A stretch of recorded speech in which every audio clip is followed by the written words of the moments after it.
The day had started with nothing but joy.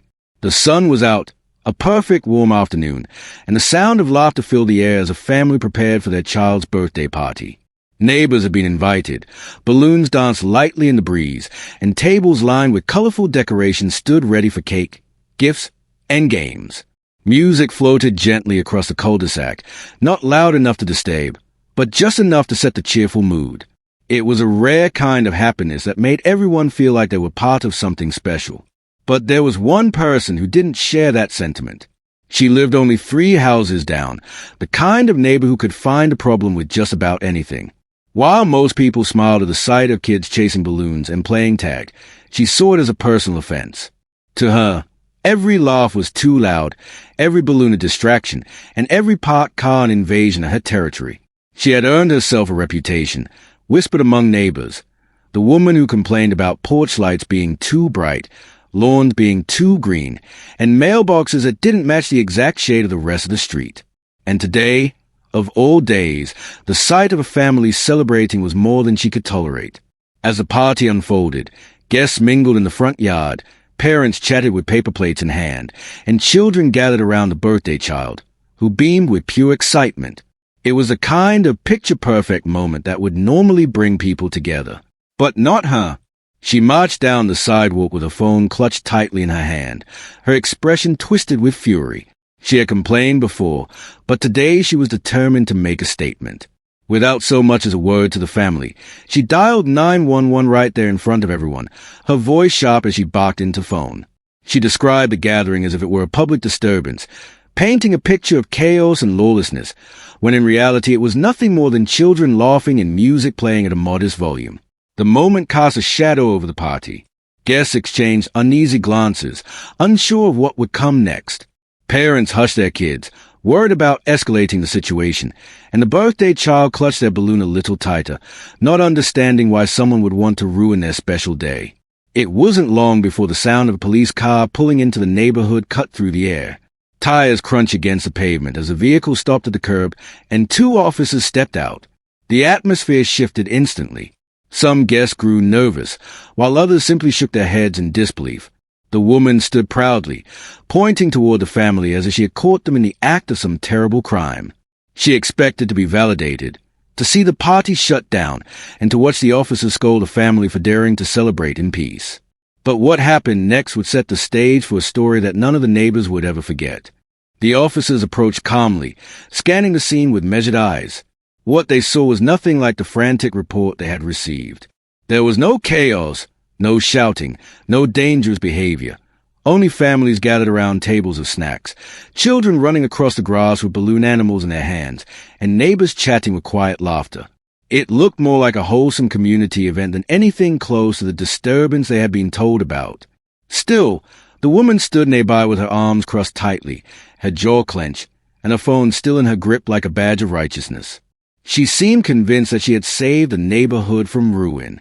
With an air of smugness, she gestured toward the music speaker, the balloons, and the children, as though each one was evidence of an unforgivable crime. The officers didn't speak right away. Instead, they observed. They noticed that the music was soft, barely louder than the birds chirping in the trees. They noticed how cars were parked neatly, not blocking driveways or hydrants.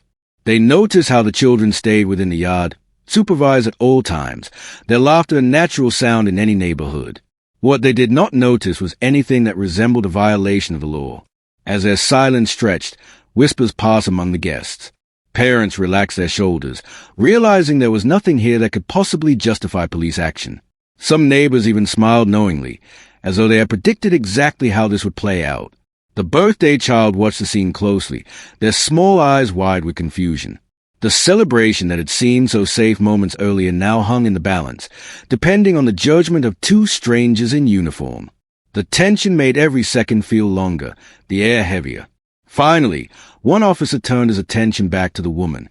His expression didn't show anger, but it carried something far more cutting, disappointment. He pulled out his notepad, asking for her statement. She repeated her complaints, louder this time, her voice filled with conviction as she tried to describe a harmless birthday gathering as a noise violation and a public nuisance. The officer nodded slowly, jotting down her words, but his tone grew firm as he asked follow-up questions. Her answers faltered, slipping into contradictions. She claimed the party was out of control, yet admitted there were fewer than 20 people present. She called the music blaring, yet could not deny that she could still hear the officers speaking over it without raising their voices. Meanwhile, the second officer made a quiet lap around the yard. He inspected the setup, checked the volume on the speaker, and even spoke with a few neighbors who had gathered outside their homes to watch. Every witness told the same story. This was a peaceful, well-organized celebration, and the only disruption was a woman's constant complaints. By the time the officer returned, the outcome was clear. The birthday party wasn't the problem. The problem was a person who had wasted police resources to satisfy her own bitterness. The neighbors could sense it. Guests exchanged hopeful glances. Some even held back smiles, waiting for the moment the officers would reveal their decision. And that moment was only seconds away. The officer closed his notepad and straightened his posture, his voice carrying the kind of authority that silences an entire crowd. Everyone leaned in, waiting to hear whether the celebration would end in disappointment or triumph. The birthday child clutched their balloon a little tighter, eyes fixed on the officer as if he alone held the power to decide the fate of the day. He began by addressing the party hosts. His words were calm but clear. There was nothing wrong with what they were doing. The music was at a respectful level, the gathering was orderly, and no rules or laws were being broken. He reassured them that they had every right to continue celebrating. A wave of relief swept over the yard. Parents smiled. Children squealed with joy, and the atmosphere that had been tense moments earlier now felt lighter again. Then, his attention shifted. He turned toward the woman who had summoned them, and for the first time, her confidence cracked. She stood rigid, her arms still crossed, but her expression wavered. She expected validation, but instead, the officer explained that her call had been unnecessary, exaggerated, and disruptive. He reminded her that 911 was for emergencies, not petty grievances. By filing a false or frivolous report, she had wasted the time of officers who might have been needed elsewhere. Her face flushed as the officer continued, his tone firm but professional. He explained that misuse of emergency services carried consequences. With his words hanging in the air, he issued her citation, a fine for the false report. The sound of his pen scratching across the paper cut through the silence like a blade. When he tore the slip from his pad and handed it to her, the gathered neighbors could barely contain themselves. Whispers turned into chuckles, and chuckles grew into applause. The woman, red-faced and trembling, looked around in disbelief as her plan backfired spectacularly. The very audience she had hoped to impress now watched her downfall with a mixture of amusement and satisfaction. The birthday child's eyes lit up as the guests began cheering, not just for the return of their party, but for the justice they had witnessed.